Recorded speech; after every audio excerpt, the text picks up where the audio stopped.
coup de foudre, je sais pas, il s'est passé un truc. Oui, un coup de foudre. D'un coup, on n'est plus là, mais on est hyper là. Enfin, tout devient flou, c'est vraiment bizarre, un coup de foudre. D'accord, ah ouais. Je me suis dit, je veux faire ça.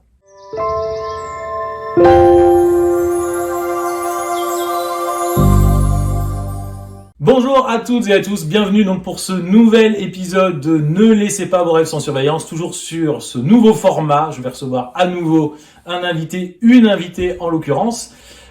Aujourd'hui, je suis très heureux d'accueillir une amie d'enfance. Je vous dis, je continue à inviter des gens que j'aime, que j'admire, que j'apprécie. C'est une amie d'enfance. On a quitté Montpellier tous les deux pour monter et faire une carrière à Paris. Aujourd'hui, je suis très heureux de l'accueillir ici. Émilie. Bonjour Axel. Comment ça va, Émilie? Ça va très bien, je suis très heureuse aussi d'être là. Écoute, plaisir partagé, bienvenue. Merci pour cette invitation, en tout cas, je pense que ça va être passionnant. Écoute, j'espère. Donc, Émilie, chanteuse de musique, de rock, on peut dire ça. On peut dire ça, oui. À la fois, tu as ta formation Alone Enemy et tu es chanteuse aussi. Projet solo Alone Enemy, où je suis toute seule. Et j'ai intégré un groupe il y a peu sur Montpellier. Voilà, je suis entre Paris et Montpellier maintenant. Qui s'appelle Déléo. Déléo. Parfait. Est-ce que, du coup, je propose qu'on commence. Est-ce que tu peux te présenter comme tu veux? Alors, dans les grandes lignes, donc je suis Émilie, je viens de Montpellier. Je suis donc chanteuse. J'ai commencé la scène par le théâtre et puis très vite la musique m'a rattrapée. Donc j'ai commencé avec la batterie, mais j'ai essayé après de me mettre un peu plus devant, au chant, ça a été une vraie révélation. Et puis, tu sais comme moi que c'est très difficile de vivre d'une passion artistique, surtout aujourd'hui. Et donc du coup, pour pouvoir rester dans la musique, j'ai décidé de me former au coaching vocal. Donc j'ai fait une formation au Studio des Variétés à Paris, il y a un petit moment maintenant, c'était en 2005, ouais. Donc j'ai eu mon diplôme et puis après, j'ai continué à travailler. Je me suis formée sur d'autres aspects, notamment la scène chez Harmonique. J'ai ensuite suivi des formations à Copenhague aussi pour voir un peu ce qui se passait au niveau du chant là-bas. Et en fait, j'ai pris goût à enseigner parce que j'ai énormément appris à coacher, à enseigner, à réfléchir, à essayer d'analyser où le son se plaçait. Et en fait, ça m'a fait vraiment progresser. Donc j'interviens pas que en milieu artistique, j'interviens aussi à l'hôpital avec les enfants, prochainement en milieu carcéral avec les détenus, parce qu'on va essayer de faire crier les détenus, puisque une de mes spécialités c'est la voix saturée, venant du métal forcément. Donc voilà, j'ai appris à crier sans me faire mal, et j'anime des stages autour de ça d'ailleurs pour les structures comme les SMAC, des salles de concert.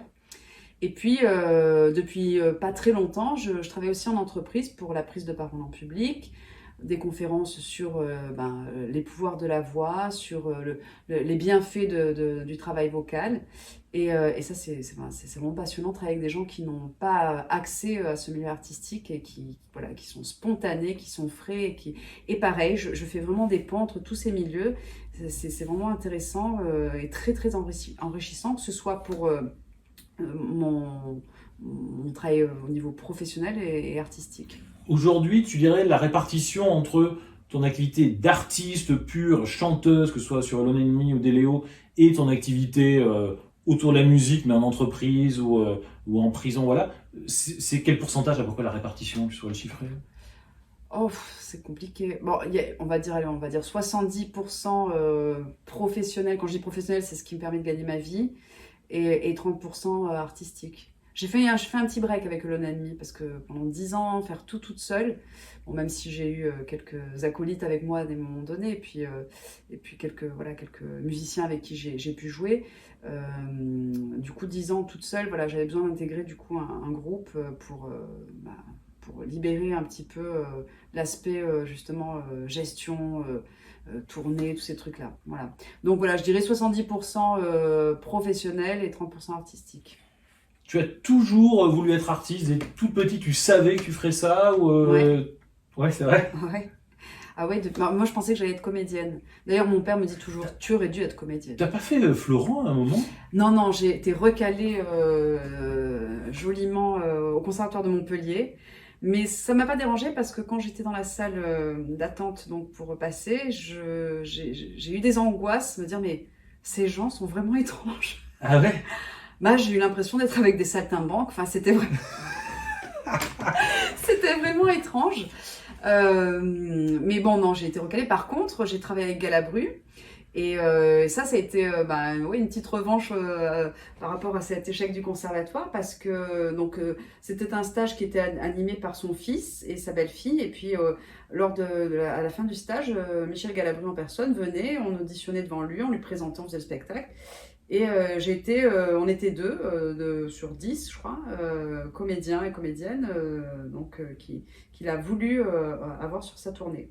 Ah ouais. Mais je lui ai dit non. Mais non. Mais si. Ah, les erreurs de la vie, c'est... Ah, c'est vrai. Ouais. Je lui ai dit non, alors, parce que je commençais la musique à ce moment-là, en fait. Et j'ai eu vraiment un coup de cœur pour le chant, quoi. Donc j'avais un projet musical avec qui on faisait des choses. On est parti en Allemagne, on faisait des petites tournées, des petites choses. À mon échelle, j'étais jeune, hein, j'avais quoi, 18 ans, ouais, 18, 19 ans. Donc forcément, je vibrais plus pour la musique. Et puis je sentais, je sais pas, je sentais un truc étrange dans cette espèce de tournée où on n'était pas défrayés. Enfin, c'était un peu bizarre. D'accord. Et du coup, tu peux me raconter un peu ton parcours, notamment scolaire, collège, lycée. À quel moment tu t'es dit, tiens, voilà, c'est ça que je veux faire. Est-ce que tu as eu des moments, des révélations, des déclics? Alors oui. En fait, j'ai toujours aimé faire rigoler mes amis, ou ma famille, voilà, ça, depuis petite, hein, j'étais un peu le clown. J'avais pas le physique pour moi, donc je pense que j'ai compensé comme ça.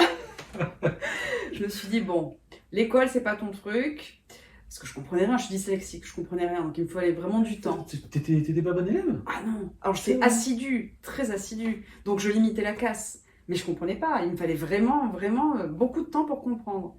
Et vu que je comprenais pas, je me stressais, donc je comprenais encore moins.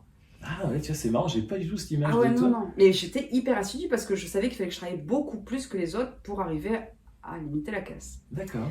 Donc voilà. Et donc je me dis, bon, l'école, c'est pas ça. Le physique, tu te souviens, j'étais plutôt ronde. Hein. Bon, bah, je pense que je me suis mise dans la branche rigolote. Bon, inconsciemment, hein, je pense que c'est inconscient, mais enfin voilà, j'aime l'humour, j'aime la spontanéité, la fraîcheur. Donc très vite, je faisais des sketchs, je m'amusais à travailler, enfin à faire des imitations de voix aussi beaucoup petites avec mon cousin, avec ma cousine aussi, Solène. Je sais pas si tu remets Solène Nicolas. Ouais. On faisait des sketchs toute la journée, on se filmait, on faisait les pubs Always. Non, on faisait vraiment n'importe quoi. Donc à partir de là je devais avoir peut-être 13 ans, quelque chose comme ça. Je me suis dit, ouais, j'aimerais bien faire ça. Et puis donc du coup, après, oui, c'est à 13 ans que je crois que j'ai commencé le théâtre, parce que tout le monde me disait, mais il faut que tu fasses du théâtre, il faut que tu fasses du théâtre, ok. J'écrivais des choses, je pensais beaucoup. Et j'étais très douée en disserte, par contre. Et donc du coup, donc après j'ai fait du théâtre, et puis j'ai fait le Printemps des comédiens, j'ai eu des rôles assez sympas qui me plaisaient, et puis du coup, j'ai continué dans cette voie jusqu'à l'histoire Galabru, mais j'aimais la musique, j'ai toujours aimé la musique, j'avais toujours une guitare, je gratouillais comme ça, et je me suis mise à la batterie, et là j'ai adoré. Et donc l'école c'était Top Espace Musical, tous les trimestres on avait un concert au Rockstore, qui est la salle rock de Montpellier, et donc moi je commençais, donc je fais mon premier morceau, c'était Iggy Pop, je me souviens, donc je jouais Iggy Pop à la batterie, c'était trop bien et tout, et puis il y avait des chanteuses forcément, et je me dis mais... ça doit être fou d'être devant quand même comme ça. C'est dit, je veux être là quoi. Je vais essayer. Non mais même pas, je me dis je vais essayer parce que j'aime bien chanter, mais je vais essayer. Donc j'ai pris quelques cours avec le prof de la même école. Et donc arrive deuxième trimestre, tu vas chanter un morceau. Je me souviens, c'était Aeroplane des Red Hot Chili Peppers. Et là, mais le coup de foudre. Ah ouais. Plus qu'en étant sur scène au théâtre, alors que je m'éclatais sur scène au théâtre. Coup de foudre, je sais pas, il s'est passé un truc. Oui, un coup de foudre. D'un coup, on est plus là, mais on est hyper là. Enfin, tout devient flou, c'est vraiment bizarre, un coup de foudre. D'accord, ah ouais. Je me suis dit, je veux faire ça. T'as vraiment le moment, la révélation où tu t'es dit, c'est ça, ma vie, ça sera ça. Quoi. Ouais. Ouais. D'accord. Donc voilà, donc petit à petit, je suis arrivée à ça. Et je me permets, dernière anecdote de toute cette histoire, c'est que j'arrive en 6e, la prof principale... Attends, mais tu avais quel âge là? Là, j'étais plus âgée, là j'avais 17 ans. Tu nous fais un petit flashback, j'allais dire, Oui, pour moi, là, t'étais plutôt au lycée quoi. J'avais 17 ans. Et donc du coup, flashback, parce que l'époque théâtre, où est-ce que je vais aller dans mon avenir professionnel, etc. On arrive en 6e, c'est ma prof principale qui était prof de français, je crois que c'était Madame Perrin. Et là, elle demande à tout le monde, alors voilà, on va commencer, on se présente et vous allez raconter ce que vous voulez faire plus tard. Alors moi, j'étais hyper fière de lever la main, de dire à ma prof de français, je vais être comédienne. Et là, je me suis pris une claque. Parce qu'elle me dit, oh ma pauvre enfant, mais enfin, tu peux déjà t'inscrire à Pôle emploi. Et là, ça En a marqué. 6e. Ça a marqué ma vie. Mais dans le bon sens. Ouais. Au début, j'ai eu très mal au ventre, gros coup de poing dans le ventre. Puis je me suis dit, toi, tu vas voir. Et du coup, voilà. Et du coup, mon truc, c'était de vivre d'une passion. Voilà. D'accord. Pas rentrer un peu dans le moule, quoi. Non, bah je sais pas, je me voyais pas autre part que là, quoi. Pas du tout. D'accord. Ok, donc du coup, tu fais le lycée et après, donc tu tentes le conservatoire et à partir de là, tu commences à faire un peu de théâtre, un peu de musique. À quel moment tu as totalement bifurqué vers la musique? 20 ans, je dirais. Ouais, 20 ans, ouais. À 20 D'accord. ans. J'ai laissé le théâtre. Ça a été un peu douloureux, mais en fait, le théâtre, c'est bizarre, mais c'est le milieu qui m'a dérangée. Ah ouais, dans quel Ouais. sens? Il n'y avait pas d'entraide, il y avait, bon, que j'ai retrouvé en musique, mais en musique, c'est différent parce que j'ai commencé avec des groupes, donc on a quand même cette petite famille, en fait. J'ai trouvé ça très hypocrite, et puis, le côté artiste, dans le mauvais sens du terme, que je retrouve aussi en musique. Le théâtre. Le théâtre, exactement. Voilà, qu'on surjoue, enfin que... et en fait, ils jouent dans la vie, quoi. Enfin, voilà, manque de sincérité. Ah ouais, ça t'a un peu Ça m'a refroidi. refroidi, complètement. Ouais. D'accord. Ok. Et donc après, tu peux me raconter un peu ton parcours dans la musique ou vers la musique? Donc après, j'intègre Donc là, tu as quoi, 20 ans, ouais, c'est ouais, ça? 20 ans. Donc j'ai plusieurs formations, dont un groupe assez sérieux, Athénaïs, où je suis chanteuse. Je fais des collaborations, j'avais des groupes de hardcore aussi, voilà, avec les élèves de l'école, on avait monté un petit groupe. Voilà, les choses sérieuses arrivent avec Athénaïs, où j'intègre ce projet. Ça a duré 5 ans, je crois. Oui, 4 ou 5 ans. En gros, tu frappes un peu à toutes les portes, quoi. J'essaye. Oui et non, oui et non.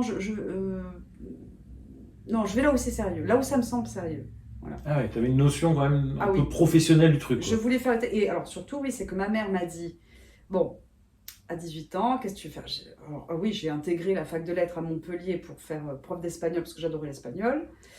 Mais arrivé là, grève, premier jour, grève pendant 3 semaines. Alors ça aussi, ça m'a dégoûtée. Je me dis, mais les gens, ils veulent pas travailler. Du coup, ça m'a vraiment bloquée, quoi. Parce que j'adore le travail. J'adore le travail. D'accord. Donc du coup, elle me dit, bon, écoute, t'es pas faite pour la fac, machin. Tu t'épanouis dans la musique. Si tu veux, avec ton père, on te finance une formation intensive. Renseigne-toi, ce que tu peux faire dans le chant. Incroyable. Tes parents t'ont poussé dans cette voie. Oui, mais c'est mes parents. C'est dingue, C'est ça. ma mère. C'est dingue, ça. Ah, mais c'est incroyable. Surtout que c'est une famille de médecins. Tu penses que ta mère, elle aurait aimé faire ça? Tu penses qu'elle a un truc un peu un regret? Un regret, non, mais je pense que la fibre artistique, je la tiens clairement de ma mère.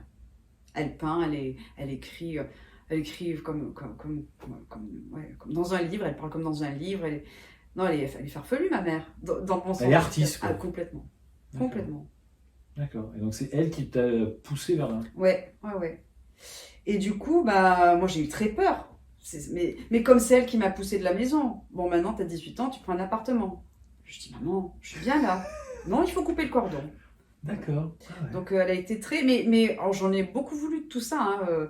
J'ai grandi avec des manques forcément, dont j'avais besoin, des choses dont j'avais besoin. Mais je me suis aperçue sur le tard que, bah, en fait, heureusement que j'ai eu de la chance qu'elle me pousse autant, quoi. D'accord. Ouais. Moi, j'y serais jamais allée dans le milieu artistique sans rien derrière, sans... Je dis, maman, mais si je me plante, eh ben, on verra.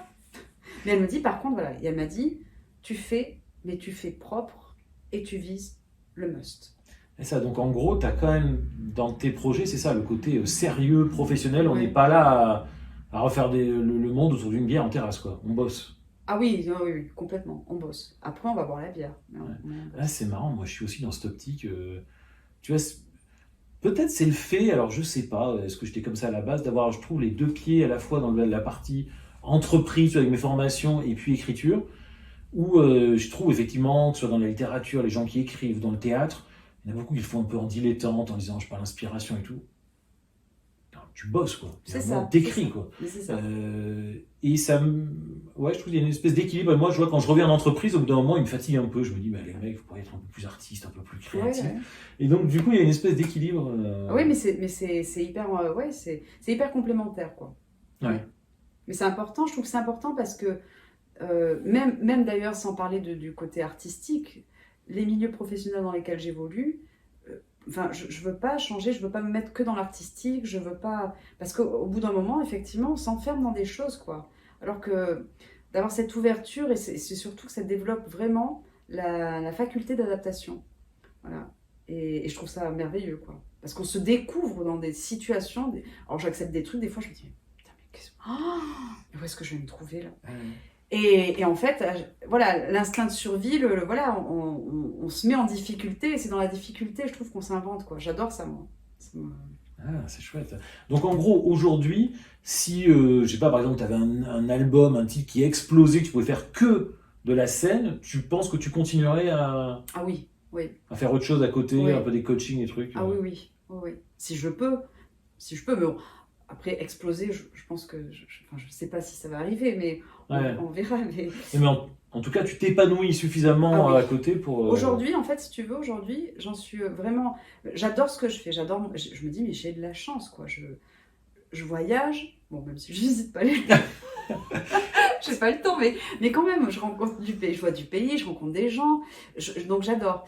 Et en fait, je me suis toujours dit, parce que j'ai rencontré plein de coachs aussi, plein de gens qui font ce que je fais, et j'ai eu des personnes que j'ai accompagnées qui m'ont raconté des expériences. Et je me suis dit, si un jour tu es aigri, parce que tu n'as pas réussi justement d'un point de vue artistique, parce que bah, c'est très difficile, et que tu transmets ça, ou tu reverses ça sur les gens que tu accompagnes, mais en fait, moi, je suis prête à changer complètement de métier. Et du coup, en fait, j'ai trouvé la manière de pallier à ça, je pense, en évoluant dans différents niveaux, enfin, différents milieux, pardon. Ah, c'est chouette, d'accord. Du coup, ça t'empêche d'être aigri, d'être amer, d'être... Mais je trouve. Ah, c'est bien. Ouais. Hein. Non, mais super. Et alors, du coup, à quel moment t'es arrivé à Paris? Alors oui, donc du coup, les groupes et tout ça, on fait l'album, et puis on reçoit l'album, et là, je leur dis, je m'en vais au groupe Athénaïs. Alors là, ça a été la cata. Et pourquoi? Parce que, bon, c'était un peu une secte, ce truc.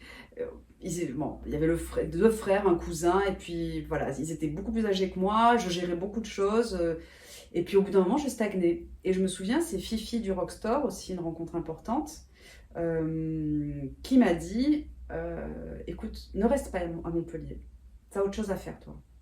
Ah, comme ta mère, il t'a poussé, il t'a dit, pars, quoi. Il m'a dit, pars. Donc, bon, ça a été un peu très mal vu parce que le Rockstore, quand on a fait la sortie de l'album, il était plein, mais plein à craquer. Ils ont refusé des gens et tout. Bon, c'était gratuit, mais c'était plein. Néanmoins. Et du coup, quand je leur ai annoncé que je partais au moment de la sortie de l'album, ça a été terrible pour eux. Pour moi aussi, hein, ça a été dur. Mais voilà, il y avait des choses un peu malsaines dans le groupe. Il y avait du chantage affectif. Je ne pouvais pas faire d'autres collaborations à côté. Enfin, voilà, ils m'enfermaient alors que moi, j'avais envie j'avais soif d'apprendre et de découvrir le monde, quoi. Donc, je suis partie. Et là, j'ai intégré le studio des variétés. Alors là aussi, ça a été incroyable parce que j'avais fait un stage au studio des variétés. Et du coup, je savais qu'il y avait... Pardon de te couper, à chaque fois quand même, je remarque, l'environnement joue un rôle hyper important. Tu vois, le théâtre te dégoûte un petit peu, tu te sens un peu à l'étroit dans ton groupe, tu pars, enfin... il faut être bien pour faire ça. Tu sais, il faut être bien dans sa peau pour écrire, et puis pour donner aux autres aussi. Si on est dans l'accompagnement, il faut être bien. Enfin, si on n'est pas bien, c'est une catastrophe. Mais par contre, c'est vrai que il y a eu des pions autour de moi qui ont été indispensables et surtout qui m'ont guidée. Et en fait, du coup, j'ai le manager de mon projet Athénaïs, donc, qui était à l'époque sur le projet de l'album, travaillait sur l'album, elle a dit, si tu pars à Paris, moi je te suis. Je dis, ah bon, et tout. Elle me dit, mais donc c'était une fille, elle me dit, mais voilà, elle commençait le management, ça lui plaisait beaucoup et tout ça. Elle me dit, voilà, si tu arrives à avoir un truc, on y va, on monte et on essaie de faire ton projet solo, parce qu'elle me poussait à chaque fois à écrire, elle me dit, mais c'est toujours tes morceaux, parce que moi je gratouillais, mais après je donnais au groupe, et puis voilà. Elle me dit, c'est toujours tes morceaux qui plaisent et tout machin, bon. Et elle a cru en toi. Plus que moi, ouais. plus que moi. D'ailleurs, le projet Alone Enemy, je le dis, c'est à elle que je le dois. Parce que c'est elle qui m'a offert la pédale Jamman, puisque c'est un projet autour du looper. Et sans ça, j'aurais jamais fait ce projet. Jamais. Et sans mon père aussi. Il intervient à un moment. Et donc, du coup, je fais ce stage au studio des variétés, qui était du coaching pour justement la préparation de mon album Athénaïs. L'album sort, je m'en vais. Donc, je me renseigne sur les grosses formations du studio des variétés. Puis on me dit, là, c'est plein, les dossiers sont pleins, on a reçu trop de dossiers. Donc, j'appelle le formateur que j'avais eu, qui m'a coaché pour mon album. Je dis, écoute, est-ce que tu pourrais faire passer? Il fait passer. Et là, normalement, ils auraient dû pas me prendre, mais bon, il m'accepte à l'audition. Bon. Je fais l'audition, et un peu sur le tard du coup, parce que j'étais arrivée après tout le monde, et ils avaient déjà pris toutes leurs 7 stagiaires. Et ça, j'ai appris après, bien sûr, je ne savais pas. Et là, d'après une des personnes qui coordonnait tout ça, les auditions, tout ça, il y a eu un coup de cœur de tous les membres du jury. Qui, d'après leur dire, moi je sais pas, qui avait jamais vu ça et qui, pour la première fois, prenait quelqu'un de si jeune, parce que j'avais donc 24 ans. Et tous les autres stagiaires avaient minimum 37 ans, jusqu'à 60 ans. Et donc, du coup, moi, j'ai halluciné, quoi. Et donc, après, j'ai fait cette formation pendant 1 an, c'était hyper intense, où là, j'ai eu un gros chamboulement dans ma vie, parce que forcément, quand on fait une formation, sur le coaching, on travaille sur soi. Et en plus, tu quittes Montpellier, tu installes à Paris, tout change. Donc tout change, mais passionnant. Et donc, je sympathise avec la coordinatrice de la formation, mais bon, on sent qu'on reste très professionnel. Et puis, le jour où j'ai le diplôme et tout ça, le soir, il y avait une soirée organisée. Et là, on sympathise vraiment. Et elle m'avoue toutes ces choses-là. Elle me dit, on n'avait jamais vu ça. Mais elle m'avoue aussi, enfin, de prendre de quelqu'un de si jeune, elle m'avoue aussi qu'ils ne le referont plus. Ah ouais. Parce que après voilà, on a sympathisé, elle a suivi toute mon évolution. Il y a eu des moments difficiles, parce que j'étais trop jeune certainement pour faire ça. Ah ouais. Ouais, je pense. J'ai tout baladé de ma vie, j'ai explosé ma vie, mais dans le bon sens, hein. Ouais. Donc voilà, donc j'arrive à Paris, donc je travaille avec mon père au début. Je peux le dire, j'ai plus de soucis avec ça. À l'Assemblée nationale, donc ça a été une chance, mon père m'a donné cette chance-là. Donc le matin, je faisais du secrétariat, l'après-midi, j'allais me former, je donnais quelques cours, et le soir, j'allais tracter jusqu'à 2h du matin pour financer mon projet artistique. Donc autant te dire que les journées, c'était sympa. Ouais, bien ça. Et, mais en même temps, après, c'est les meilleurs souvenirs. Ça. Exactement. Non mais c'est hyper formateur, pareil, le tractage, mais j'inventais des trucs. Bon, le travail était fait, mais je disais, oui, vous inquiétez pas, j'ai une équipe de 15 personnes, mais c'était moi les 15 personnes.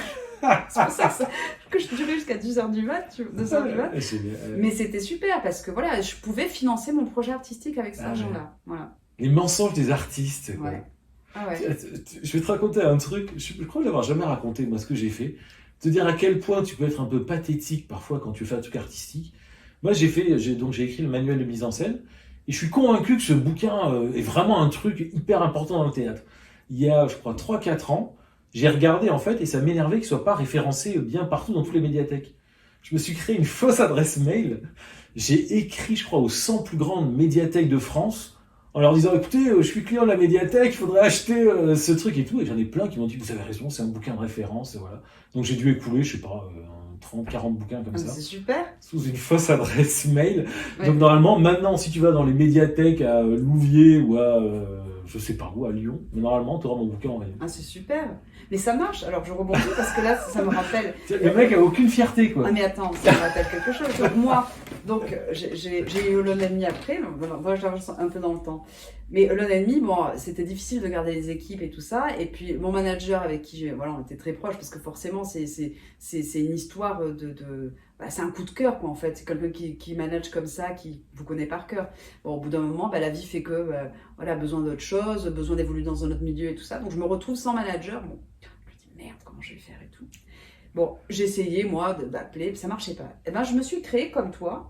Alors, un nom, je suis Lou de Paname, tu vois. Ouais, j'ai une artiste comme ça, je parlais comme ça. Et donc, je me suis... Mais par téléphone, en plus. Par téléphone. Et alors, tiens-toi bien, le truc ridicule, on en parle.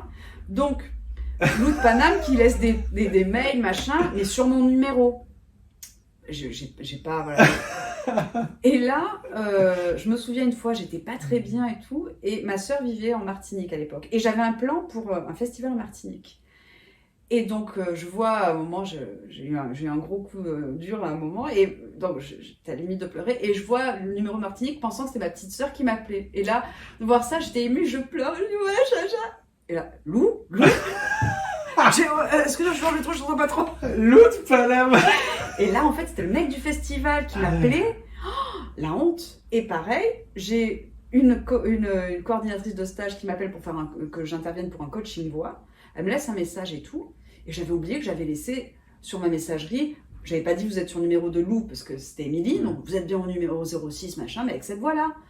Et donc, du coup, la femme me laisse un message. Puis elle me relaisse un deuxième message. Elle me dit. Oui, je comprends pas en fait. C'est quoi ce message? Ta voix, je la reconnais pas. Pour un coach vocal, quand même. Du coup, je l'ai rappelé. J'écoute, voilà, je vais t'avouer, c'est mon manager fictif, Lou de Paname, qui parle. Alors, il était mort de rire. Mais ça a marché. J'ai monté une tournée comme ça de 15 dates entre la Suisse et l'Allemagne. Voilà. Bon, bah c'est vrai, il faut payer un peu de sa personne, mais ouais, tu vois, faire du ouais, non, mais c'est clair. Donc, ouais, non, mais. Bon, très bien. Donc, du coup, tu as 25 ans, là, tu termines ta formation et tu débutes ta Voilà. vie. Alors, moi, je me rappelle d'une anecdote. Qui avait raconté ça? Je sais plus. Je crois que c'est ma mère, parce que nos parents se connaissent aussi. Qui m'avait dit, Émilie, elle fait un truc, elle se laisse jusqu'à 25 ans pour voir si ça marchera ou pas. Et si ça marche pas, elle arrête. Et je me rappelle m'être dit un truc, je m'être dit, mais c'est génial ce qu'elle fait, parce que moi j'étais déjà en train d'écrire, mais bon, j'avais pas trop de soutien de mon côté, c'était un peu compliqué. Et je m'étais dit, c'est un bon truc, ça va dire, tu vois, je me laisse jusqu'à 25 ans, on verra si ça marche, parce qu'une fois que tu es engagé dedans, tu reviens jamais en arrière, quoi. Bah, en fait, c'est ça. Mais par contre, je le pensais vraiment. Et si tu veux, les 5... Tu t'étais vraiment dit, ouais. J'arrêterai. Oui, parce que je sais pas pourquoi, je trouvais ça bizarre. Donc, je voyais plein d'artistes qui avaient 30, 35 ans et qui essayaient de percer, tout ça. Il y avait des bonnes touches parfois, mais ça marchait jamais. Et puis, je voyais qu'ils vivotaient surtout à côté. C'est ça qui me faisait penser ça. Mais si tu veux, les 5 ans, chaque fois, ils reculaient de 5 ans. Ouais. Et puis, en fait, c'est pour ça que je suis arrivée à ce compromis de continuer pour moi. D'ailleurs, là, le petit break avec Lone Enemy, je pense qu'il va un peu repartir parce que je sens que j'ai plein de choses à sortir. Et, mais voilà, c'est un bon compromis. Et du coup, j'ai pas de choix à faire puisque je peux évoluer et vivre de la musique et à côté m'épanouir dans l'artistique avec la création musicale. Et moi, je dirais ça, franchement, c'est un bon conseil, tu vois, pour les jeunes, les ados qui veulent se lancer. Leur dire, voilà, si tu peux négocier ça, tu vois, avec tes parents, dire, dites-vous à 25 ans, voilà, on fera un point. De fait, à 25 ans, tu vois, c'est pas tout blanc ou tout noir, c'est pas j'ai percé ou j'ai pas percé. T'as des trucs qui marchent, t'as des projets qui avancent, t'as déjà fait des trucs. Et je pense qu'une fois que t'es un peu engagé comme ça, tu reviens jamais en arrière, quoi. Non, ça te rattrape en fait.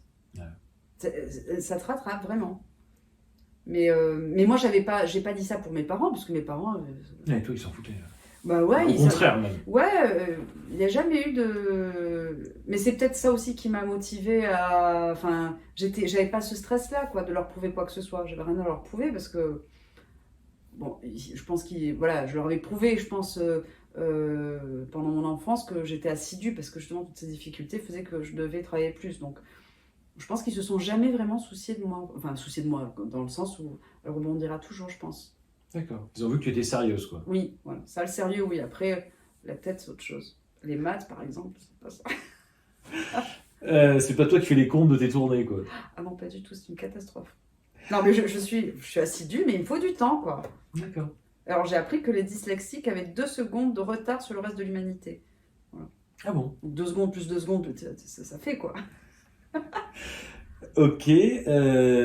Tu as aimé l'enfance, globalement? Tu as des bons souvenirs? Ah ouais. Oui, j'ai aimé l'enfance, mais alors pour rien au monde, je voudrais retourner en enfance. Il y a plein de gens qui me disent ça. Oh, je regrette, qui sont nostalgiques. Moi, pas du tout. Alors peut-être parce que, en étant dans ce milieu artistique, on reste avec cette part d'enfant. Mais ouais, je pense que c'est ça. Tu vois, quand je travaille avec des enfants à l'hôpital, par exemple, je me sens à ma place. Je me sens pas enfant, mais si, presque. Enfin, je sais pas, c'est assez étrange. Donc oui, mon enfance était été heureuse. Il y a des choses dont j'ai souffert, mais qui ont été au final une grande force. Tu vois, j'avais une époque, j'étais vraiment très très grosse, donc plein de moqueries, de choses comme ça. Ça a été très dur, très très dur. J'avais pas du tout confiance en moi, et puis encore plus parce que je comprenais pas grand-chose, j'avais pas une logique. Mais je rêvais beaucoup, ouais, je rêvais beaucoup. Et après, voilà, j'ai eu la chance de faire plein de choses avec mes parents, on a voyagé. J'ai eu la chance vraiment d'avoir une famille qui nous... Avec mes soeurs, on a pu vraiment s'ouvrir l'esprit, quoi. Donc ça, c'est super. D'accord. Donc ça t'es pas nostalgique, quoi. Non, non, D'accord. c'est pas la nostalgie parce que j'ai l'impression que pas grand-chose, à part la confiance, voilà, il n'y a pas grand-chose qui est changé, quoi. D'accord. Ah ouais, c'est bien. Parce que je te dis, moi j'ai des souvenirs. Alors, à partir du lycée, puis après, je me disais quand même, Émilie, elle fait des trucs bien. Parce que moi, j'étais déjà aussi dans ces trucs d'artistes, tu vois, qui travaillent. Toi, t'as fait elle. Oui. Et voilà, Toi, moi, j'étais hyper littéraire. Évidemment, comme un con, je me suis retrouvé en S parce que. mais parce que c'était les bons, les L, c'était les nuls. Mais c'est ça, c'est comme Bah, les Allemands et ouais, Anglais. mais il y a aussi un côté où en fait tu fais S, c'est ça, parce que t'as pas le courage de dire, mais non, moi j'ai envie d'écrire, j'ai envie de faire des trucs, tu vois, Ben, tu crois que c'est ça, c'est pas une question en de... partie. Ah ouais? Et donc moi je me disais, Émilie, elle fait elle, tu vois, elle s'assume, ensuite elle veut faire du théâtre, tu vois, moi j'aurais rêvé de faire un conservatoire, j'ai jamais rien présenté, donc tu vois, je me suis mis au théâtre, j'ai dû faire un stage, j'ai commencé Florent, enfin des trucs à Florent à, je sais pas, 27, 28 ans, Ouais. hyper tard, quoi. Alors que j'étais un dingue de théâtre. Oui, après, je pense que... Après, c'est la vie qui fait que... Parce que tu vois, S, moi, j'avais pas accès à S. Clairement, je n'avais pas accès à S. Les maths, mais quand ils ont mis les maths, enfin les chiffres avec des lettres, c'est bon, là, c'était fini. J'avais pas accès à ça. Et comme, je me souviens, une fois, ma mère, je voulais faire du latin. Oh, le latin. Ah, on m'a dit, non, le latin, c'est pour les bons. Oh, tu vois? Ah ouais. Bon, je l'ai pas mal pris, hein, parce que Ouais. c'est vrai que c'était compliqué pour moi la scolarité, quoi. D'accord. Donc bon, donc du coup, voilà, je me souviens à l'époque, tous les gens qui allaient en S, c'était les forts. Tu vois, il y avait ce truc-là aussi. Ah ouais, Et tu vois, ça donnait plus de débouchés, tu vois, ça c'est disait vrai. ça. Mais en même temps, tu vois, moi je me disais, Émilie, elle fait elle, tu vois, elle s'assume, elle va faire du théâtre, elle monte à Paris. Non, mais tu vois, alors que moi j'étais plutôt dans un truc, voilà, un peu plus dur à gérer. Bah, ça devait être frustrant pour toi, c'est sûr. Totalement. Oui, oui, Et oui. c'est là où je me dis, mais je pense qu'après, il y a des trucs, tu vois, qui te travaillent un petit peu. C'est pour ça que, bah, tu vois, ma pièce comme un lundi, ou tous les bouquins, même cette chronique s'appelle Ne laissez pas vos rêves sans surveillance, c'est des choses, tu vois, qui me travaillent sur comment tu te réalises en passant l'âge adulte, comment tu te respectes, comment tu trahis un petit peu. Enfin, c'est des trucs, moi, je suis conscient d'être passé à côté du mur, quoi.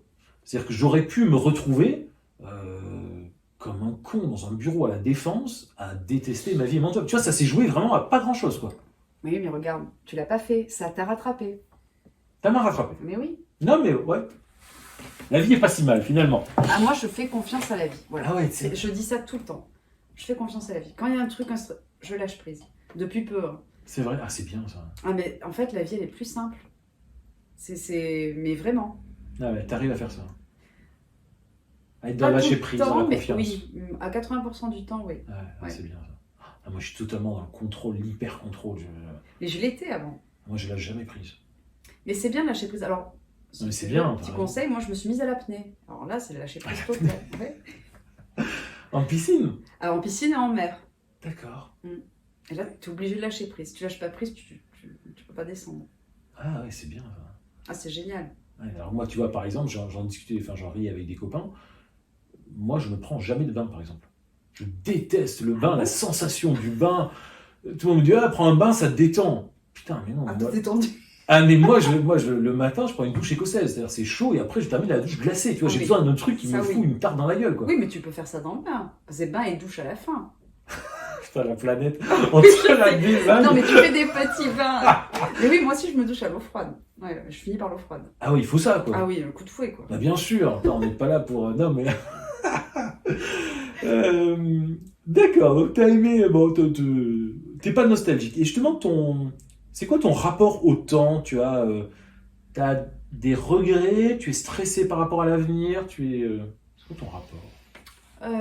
Mon rapport au temps, je dirais qu'il est plutôt bon, puisque je suis dans le, comment dire, dans l'instant. Donc, parfois, comme tu peux le dire, parfois, je me dis que je suis arrivée trop tard dans mon accomplissement artistique. Par exemple, mon projet solo, il est arrivé, enfin, je me suis révélée artistiquement un peu tard. Mais j'ai pu quand même faire des trucs sympas.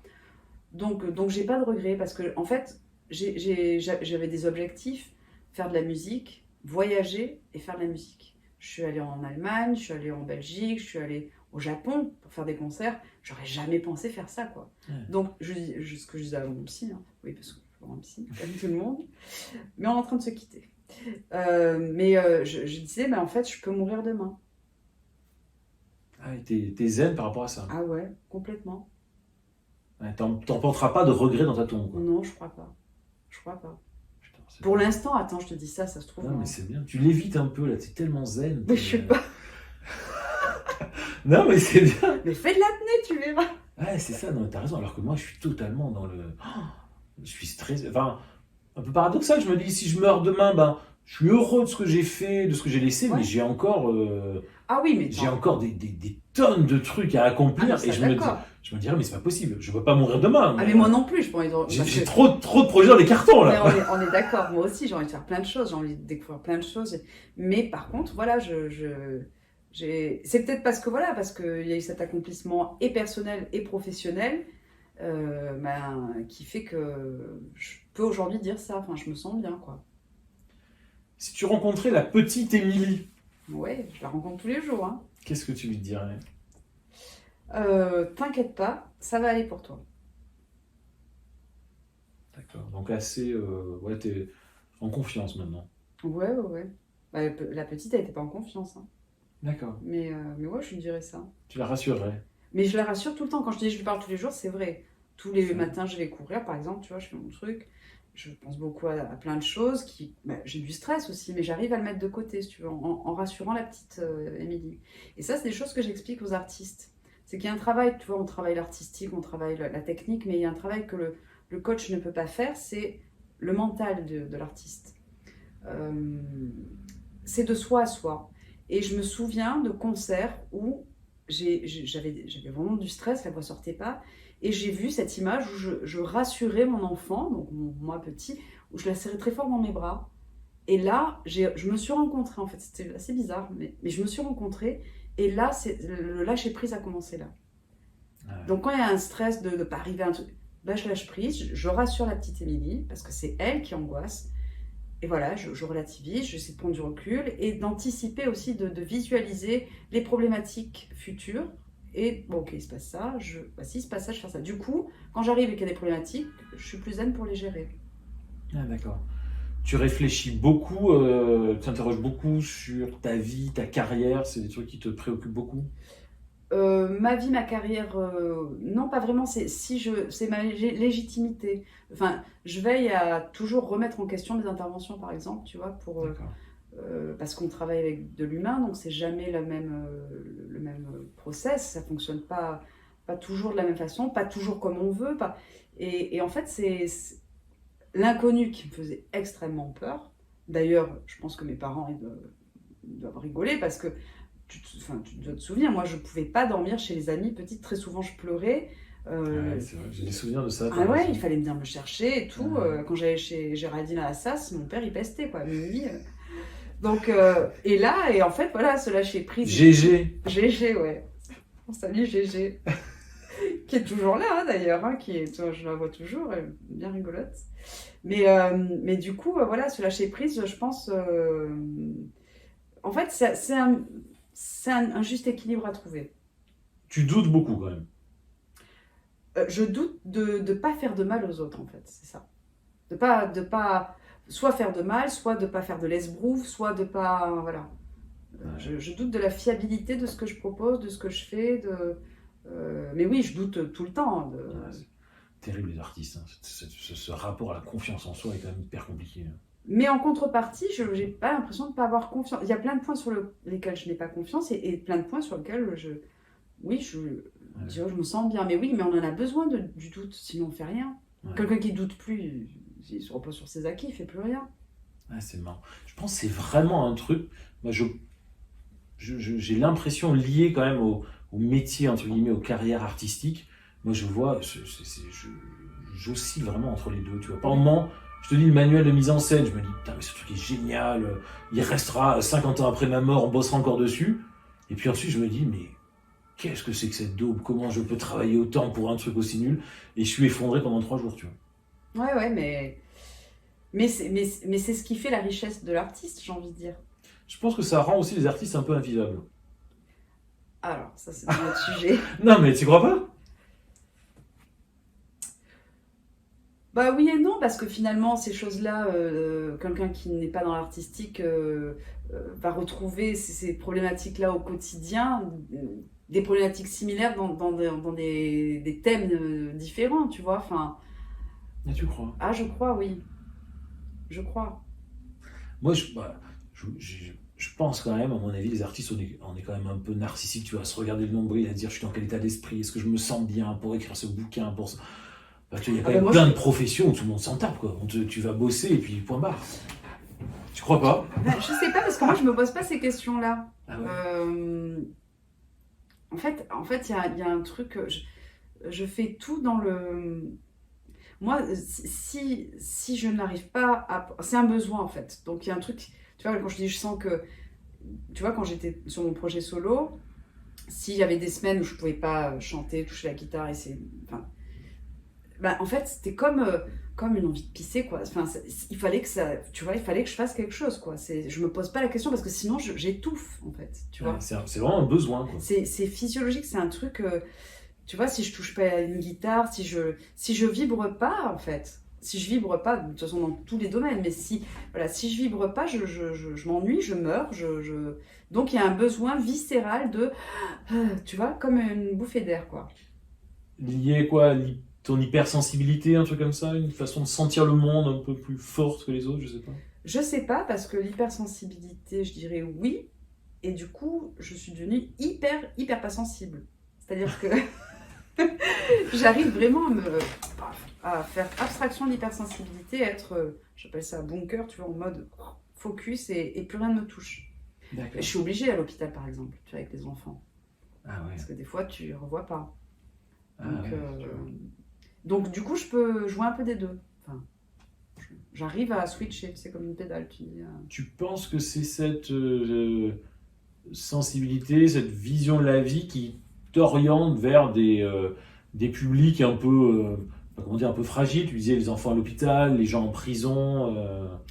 Oui, en fait, ouais, les milieux sensibles me stimulent, quoi. Ouais. Je me sens bien dans ces... Tu vois, à l'hôpital, j'interviens dans plusieurs services, et notamment les unités des soins protégés, donc c'est les enfants qui sont sous bulle. Donc tout le monde dit, bah, c'est terrible, le temps s'arrête, c'est l'endroit où je me sens le mieux, parce que je me sens comme sous l'eau en apnée, il y a plus de bruit, t'es plus dans le monde en fait. Donc il y a plus la bêtise humaine, j'ai envie de dire, il n'y a plus le vacarme humain, il y a plus... dont on a besoin certainement, hein, c'est sûr, oui, mais cette connexion à, je sais pas, je dis l'essentiel, parce qu'à soi en fait, tu vois. Mais encore une fois, ça c'est pas dans un truc, dans une idée narcissique, c'est juste d'être... Pour moi, il faut se connecter à soi pour pouvoir être avec les autres. Vraiment avec les autres, tu vois. Ça, c'est le coaching qui te l'a apporté? Je dirais que c'est plus... oui, c'est le coaching, mais c'est surtout ma formation au coaching qui m'a fait comprendre ça. Que c'était pas égoïste de prendre du temps pour soi, que c'était pas égoïste de penser à soi, que c'était nécessaire, quoi. Du coup, tu culpabilises moins de faire des choses pour toi? Ah, je culpabilise pas du tout, je fais pas du plein tout. de choses pour moi. Ah, c'est Alors, vrai. par contre, je fais attention parce que j'aurais tendance à faire beaucoup de choses pour moi. Ah ouais. Mais à côté de ça, je suis très généreuse avec mes proches.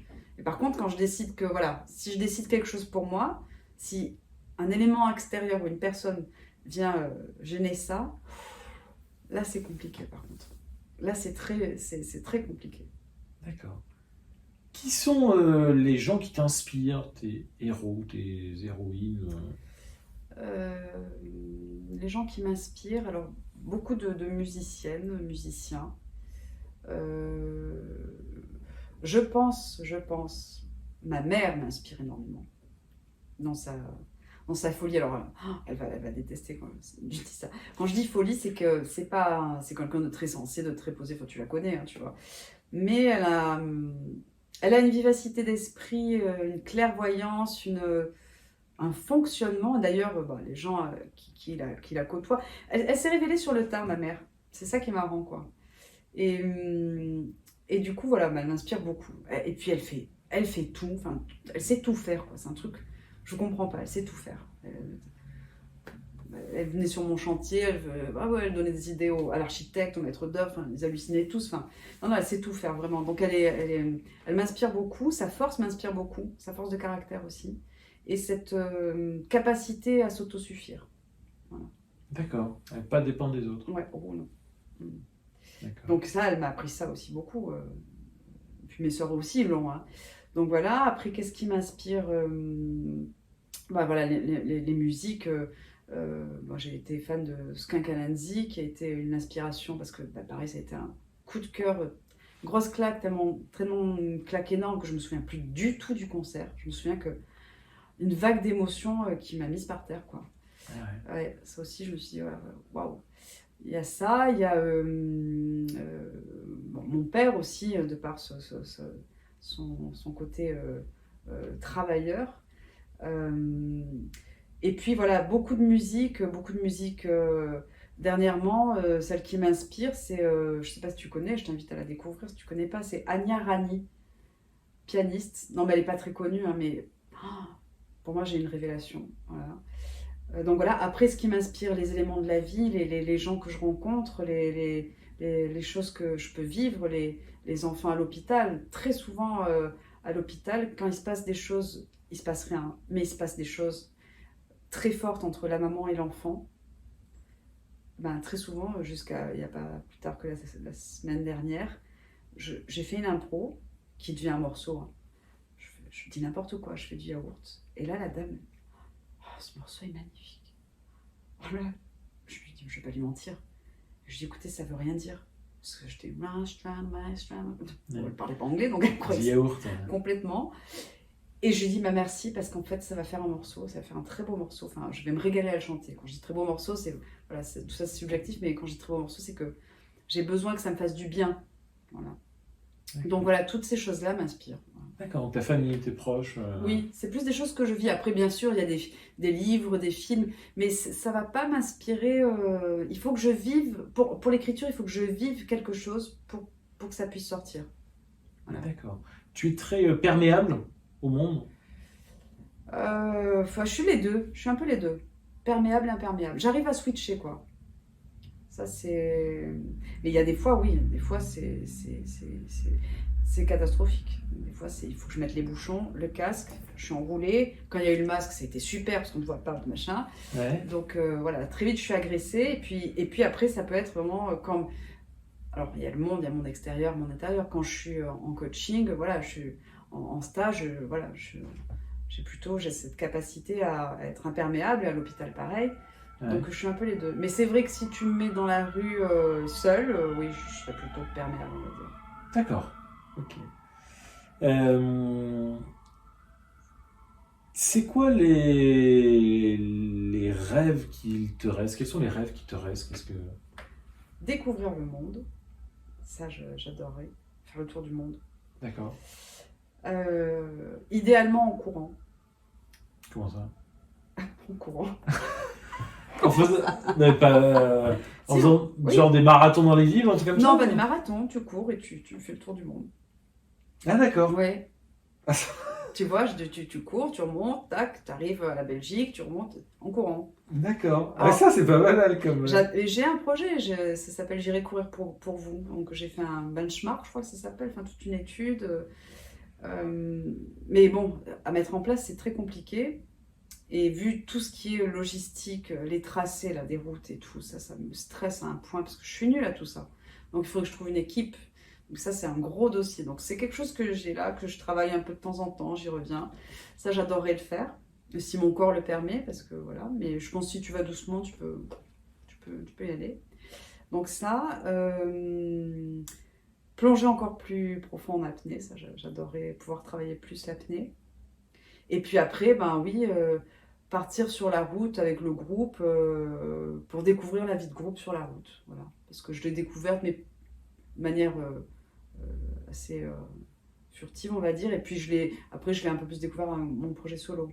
Voilà. Bon, j'étais deux, hein, il y avait Tonio l'ingé son avec moi. Et ça déconnecte du monde complet. Parce que quand tu pars, pourtant je ne suis pas partie longtemps, je suis partie 2 semaines. Tu reviens, c'est compliqué. Ah ouais. Ah, mais t'imagines les gens qui partent 1 an, quoi. Enfin, c'est Ouais. Radiohead qui avait dit, je crois, quand la première tournée, ils sont partis 1 an et ils sont revenus, ils n'avaient plus d'amis. Ça a été très compliqué parce que les gens ne comprenaient pas. Ouais. Parce que ce qui se passe sur la route, c'est des rencontres, des gens que tu ne reverras pas, mais il se passe des after-shows. C'est pas l'orgie, hein, pas du tout. C'est des rencontres où tu parles toute une nuit. Je me souviens une fois avec Tonio, on était partis à Un truc Grenoble. essentiel, quoi. Tu dis, putain, Mais c'est ça. On reparle de la pièce, on la refait pendant 10 Mais heures. c'est ça. Et c'est le truc le plus important au monde, quoi. Mais c'est ça. Et puis, c'est hyper enrichissant. Tu sais, tu as cette sensation, moi je le compare toujours ça, comme quand tu as très faim, il faut que tu manges. Moi, j'ai besoin, tu vois, ça devient d'ailleurs problématique, mais il faut que je sois nourrie intellectuellement.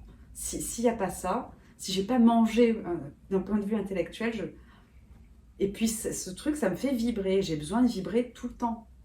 Alors, j'ai appris avec la thérapie à calmer ça, parce que ça m'a joué des tours, tu vois. Je suis excessive. Mon père m'appelle comme ça, il est excessive. Mais donc j'arrive à le calmer. Mais c'est vrai que des fois, je le dis, je suis en crise. Il faut que je vibre, quoi.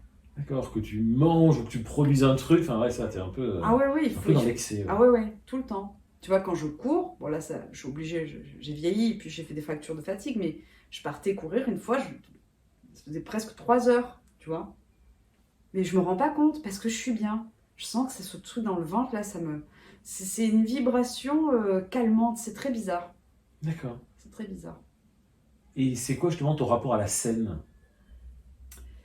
Alors, mon rapport à la scène il est particulier dans le sens où je me dévoile.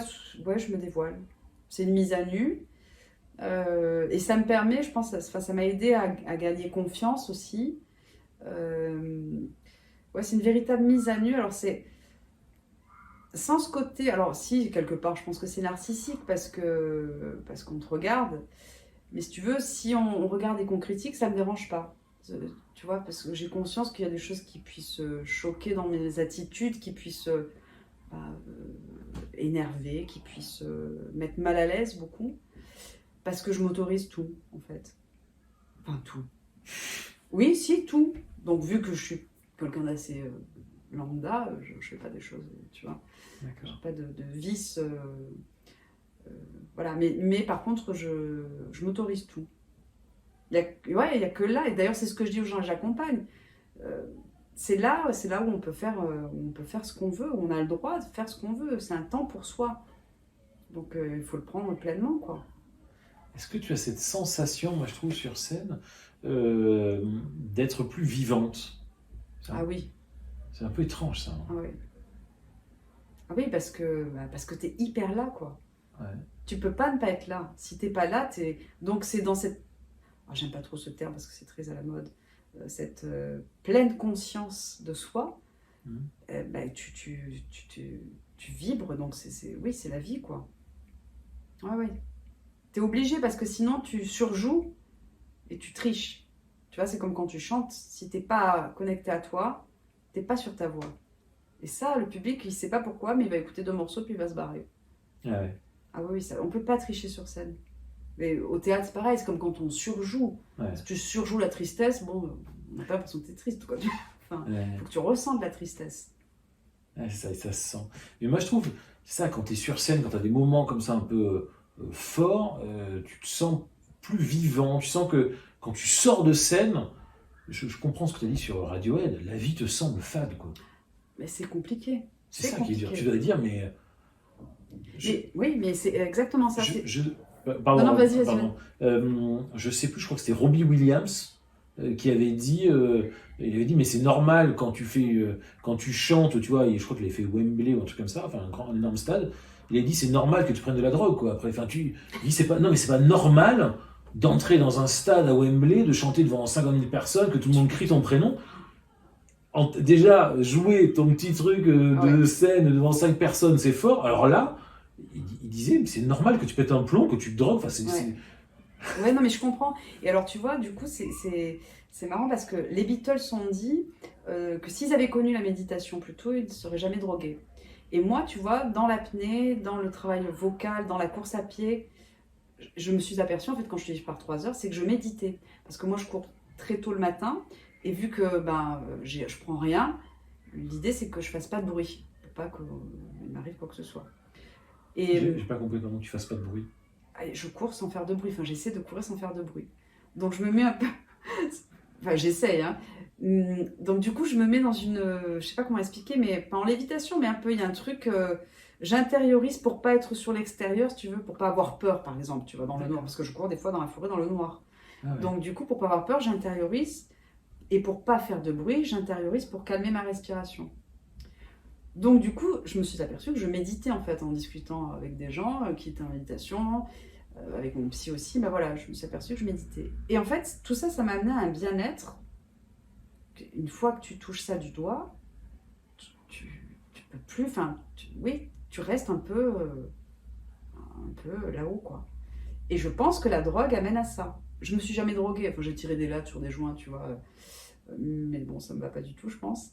Mais je me suis jamais droguée. Et je pense que ça, c'est ça. C'est une espèce de pleine conscience, du coup, de confiance aussi. Et donc, les Beatles ont dit, voilà, qu'ils auraient dû connaître la méditation plus tôt. Mais je te rejoins. Je pense que la vie, elle a pas de goût si après, elle a pris quelque chose comme ça, d'aussi puissant. Ah, j'en suis sûr. Non, mais moi j'ai remarqué ça aussi, que ce soit sur la scène ou sur le rapport. Alors les livres, c'est quand même encore autre chose parce que t'as pas ce moment précis. Encore que si, tu peux avoir un peu le trip quand t'écris, quand t'es vraiment dans un truc, dans ton projet, Oui, où il y a des moments où t'es ouais, vraiment aligné, c'est extraordinaire. Mais moi, ça m'a fait cette impression avec des gens qui m'avaient lu et qui avaient vraiment beaucoup aimé mon travail et je sais pas comment dire, qui m'avaient bien lu. C'est-à-dire que oui, j'ai discuté avec des gens qui avaient exactement compris, tu vois, dans mon recueil de nouvelles, tout ce que je voulais dire, les personnages, m'ont fait des analyses de mes personnages, et en fait, tu discutes avec eux pendant 1 heure, je te dis, mais on est totalement connectés, je pense que limite, t'as une connexion plus forte qu'avec des gens que tu côtoies depuis plusieurs années. ah, mais je te rejoins complètement, oui. Quand Mais tu c'est vois, déroutant, ça. Parce que au début, tu te dis, mais en fait, c'est compliqué parce que tu ressens des choses très fortes avec quelqu'un que tu connais pas. ouais. Ça, c'est bizarre. C'est bizarre parce que tu reviens à ta vie. Comment expliquer, par exemple, la personne avec qui tu vis, mais je vibre plus, non, Ouais. non, mais On se comprend, on se comprend. Ouais, différemment, mais tu vois. Non, mais c'est pour ça que moi, dans ma vie privée, il faut que, tu vois, voilà, il faut surprendre, quoi. Il faut que, sinon, c'est pas possible. D'accord. Ouais, ça, moi, je me revois, je te dis, un débat à Saint-Nazaire, des gens qui avaient lu mon bouquin, ils avaient tous lu, ils avaient tout compris. Et, notamment, il y avait 2, 3 personnes, dont une nana, on discute. Bon, ça m'a semblé hyper long, peut-être 1 heure, mais. Et effectivement, on était totalement alignés. Enfin, je pense qu'on s'est dit des choses plus. Je sais pas comment dire, plus. Ouais, peut-être plus profondes. Ouais, En tout cas, ça donne une clé, une porte d'accès sur toi que je te dis, les gens qui n'ont pas lu le bouquin auront jamais. Tu vois, je ouais, sais pas ouais. si tu as déjà fait ça avec quelqu'un qui a écouté ta musique. Oui, oui, complètement. Alors qui écoute ma musique aussi, mais qui a joué avec moi aussi, la violoncelliste avec qui j'ai joué un moment. Et il y a eu une connexion comme ça où, du coup, ça se ressentait dans sa musique. Et euh, avec qui on a fait quelques concerts. Et j'appelle ça un coup de foudre, en fait. C'est bizarre à dire parce que, sans mauvais, enfin, il ne faut pas qu'il y ait de malentendus. Ouais. Mais c'est un coup de foudre intellectuel. Ça arrive pas tout le temps, ça arrive pas tout le temps, mais quand ça arrive, ça fait vraiment du bien. Directement, tu as l'impression qu'on est les meilleurs amis, quoi. Ouais, ouais, qu'il y a un vrai truc, et Ouais. puis limite qu'on se connaît d'avant, enfin Ouais. ouais, qu'il y a une rencontre, qu'il y a quelque chose, quoi. Mais c'est aussi chouette de voir quand il s'agit de ce que tu as fait, ce que tu as écrit, ce que tu as composé ou quoi, de se dire, bah oui, qu'il y ait cette compréhension et se dire, ok, il y a d'autres personnes qui voient comme ça aussi. Ça fait du bien aussi. Ouais. Quel est ton rapport au succès ou à l'échec? Tu as eu des échecs dans ta vie, des succès comme tout le monde? Comment J'ai tu les plein gères? d'échecs, moi. Et des succès. Comment tu gères tout ça? Bah, je gère plutôt bien. Je te dis, je fais confiance à la vie. Alors, je me dis que quand il y a un échec, c'est parce qu'il y a une raison. J'essaie de la comprendre pour, pareil. Tu es vraiment dans cette optique, c'est le destin, quoi. C'est écrit. Pas jusqu'à cet écrit, mais un peu, mais pas jusque-là. Non, c'est vraiment, il y a des choses sur lesquelles on ne peut pas agir, en fait. Et donc, j'ai longtemps voulu que tout soit comme ça, comme ça. Et en fait, ça te fait plus mal qu'autre chose, en fait. Ah, c'est vrai. Et je me rends compte que ben, les choses sur lesquelles, ou pour lesquelles tu ne peux pas lutter, ben, si tu lâches pas prise, enfin, tu te rends malade, quoi. Tu te rends malade au final. Donc, je dis pas que c'est facile tout le temps, mais voilà. Et puis les échecs, j'essaie surtout d'en faire une force. De me dire... Enfin, en tout cas, jusqu'à présent, mes échecs... Je sais pas ce qu'on pourrait dire comme échec, parce que... Si, j'ai échoué, bah, les études, ça n'a pas été des grandes études. J'ai pas fait d'études, finalement. Enfin, tu vois, j'ai eu mon bac. Puis après, j'ai pas fait d'études, je suis passée directement à la musique. Mais je dirais en tout cas l'échec de ma scolarité, parce que c'était pas non plus... Tu as trouvé ta voie rapidement. Ouais, j'ai trouvé ma voie rapidement. Tu as fait des études de la formation dans ta... Oui, non, c'est sûr. Après, les échecs, pour moi, c'est... En fait, bien sûr, j'ai vécu des échecs, j'ai pris des portes, voilà, les échecs, par exemple, par rapport à la musique, les refus des maisons de disques, des choses comme ça. J'ai jamais vécu ça comme un échec, en fait. C'est bizarre, mais... C'est vrai, ouais. Non, ouais, mon manager, à l'époque, vivait ça comme un échec. Échec, injustice et tout. Pourquoi il n'aime pas? C'est pas grave, il a le droit de pas aimer. Enfin, je veux dire, c'est pas révolutionnaire ce que je fais. Enfin, je veux dire... Donc non, on peut pas plaire à tout. Moi, je pense, voilà, on peut pas plaire à tout le monde. Du moment qu'on est bien avec soi, tu vois. Le reste, si ça arrive, c'est du plus. Si ça arrive pas... Ouais, t'es bien, t'es zen. Depuis peu, hein, mais... moi, je suis pas du tout comme ça. Moi, j'arrive pas, j'envoie mes manuscrits. Je me dis, mais ils sont débiles ou quoi, les mecs, mais... Ah, mais j'ai pu me dire des choses comme ça, bien sûr, bien sûr. Mais maintenant, je lâche prise, parce que j'ai été beaucoup comme ça avec mon projet. Voilà, je me disais, bon, c'est sûr, ça fout un coup. Après, je ressassais pas, voilà, c'est sûr. Ah, tu rumines pas? Non, je passe à autre chose. Ouais. T'as le bouton delete. Ah ouais, j'ai le bouton, go on, surtout, tu vois, enfin... On perd pas de temps, quoi. Ah, c'est chouette, ça. J'essaye pour avancer. Mais je crois vraiment que dans tous les échecs, il faut tirer du positif, quoi. Je pense vraiment que c'est possible. D'accord. J'essaie. Et puis en plus, j'imagine le fait d'intervenir dans les hôpitaux, voilà. ça te fait... Ça, clairement, ça remet les choses à leur place. Ouais, c'est ça. Tu remets en perspective. Quoi. Tu te dis, je vais arrêter de me prendre la tête parce que j'ai eu une personne sur Amazon qui a mis un commentaire négatif. Et puis mais c'est ça, et puis c'est ça. Et puis en fait, il y a des moments de ta vie où tu t'es renvoyé au fait que, de toute façon, je dis toujours, hein, on est seul, on meurt seul. Alors ça me crie des gens, mais c'est vrai. Dans la tombe, ou quand on est dans l'urne, on n'est pas plusieurs, quoi. Non mais, tu vois, donc il faut déjà... le compagnon de vie, déjà, c'est nous, quoi. Si on se supporte pas, c'est compliqué, tu vois. Ah, t'as fait un gros travail, quoi. Ah mon psy, je salue. Il regardera cette vidéo, j'espère. Je pense que je lui enverrai, je sais pas. Non mais c'est sûr que ça a été une vraie rencontre. Alors lui, pour le coup, ça a été une vraie rencontre intellectuelle. D'accord. Ah ouais. Parce que j'en ai vu plein des psys. Hein. Oh là, j'en ai vu je sais pas combien. Et lui, donc à Paris, on s'est rencontrés il y a peut-être 8 ans, je sais pas, peut-être un peu plus, je sais pas. Ça fait 8 ans que tu fais une thérapie avec lui? Ouais, je crois, ouais. Et là, je te dis... Vous arrivez au bout, là. Ouais, mais bon, je pense qu'il sent que je tarde à lâcher, mais je vais le lâcher. Mais il est passionnant, c'est passionnant, ces échanges qu'on a. Et t'as pas cette angoisse de dire, mais finalement, si je résous mes problèmes, j'aurais plus rien à exprimer, à dire? Mais non, parce qu'en fait, tu vois, alors je comprends ce que tu veux dire, parce que toi, tu es dans l'écriture, donc tu es dans les mots, dans le sens. Et moi, non. Enfin... non, mais si tu veux, si, en fait, tu vois, quand j'écris un morceau, il faut écrire un texte derrière. Putain, il faut écrire un texte, quoi. Tu vois, c'est la clé, toi. C'est la clé pour écrire pour la musique, parce que la musique, moi, me fait vibrer.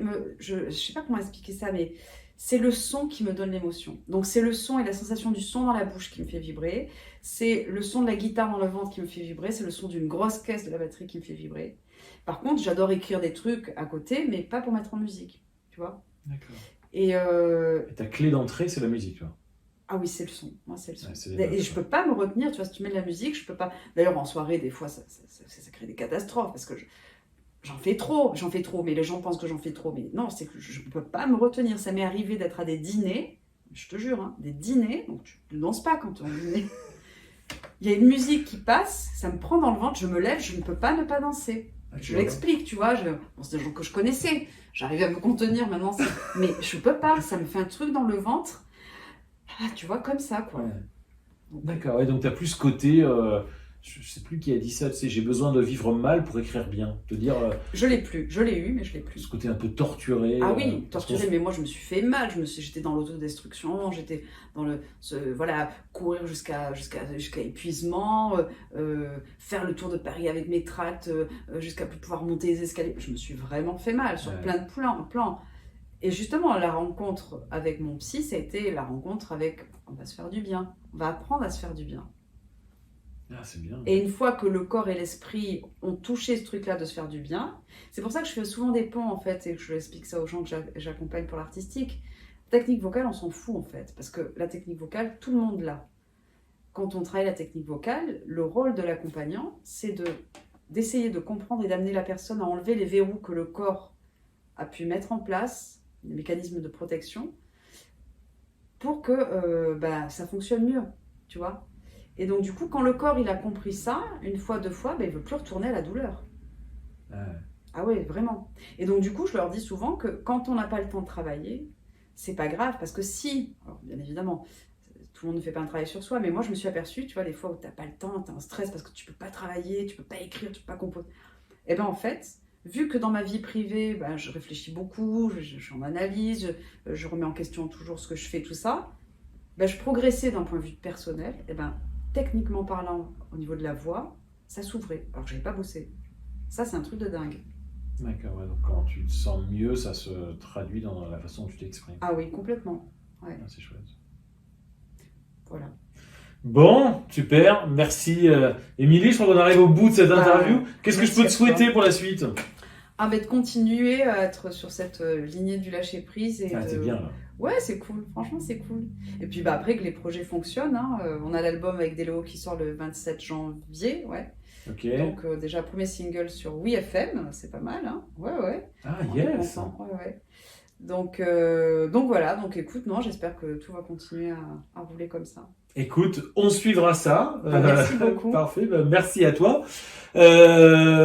Fin de cette deuxième interview. Voilà, merci beaucoup Émilie. Merci Axel. Pour vous, voilà, n'hésitez pas, comme d'habitude, à vous abonner, à liker, à commenter, à me dire si vous avez aimé. Voilà, n'hésitez pas à me faire des retours. Si ça vous plaît, j'inviterai d'autres personnes. Si ça vous plaît pas, j'inviterai quand même d'autres personnes parce que c'est ma chaîne et je fais ce que je veux. Donc il y a d'autres personnes que j'aime, que j'admire, avec qui j'ai envie d'échanger. Voilà, j'ai envie de laisser le canapé. Ne laissez pas vos rêves sans surveillance. Et puis voilà, le mot de la fin, je te le laisse. Normalement, on dit bonne nuit les mangeurs d'étoiles.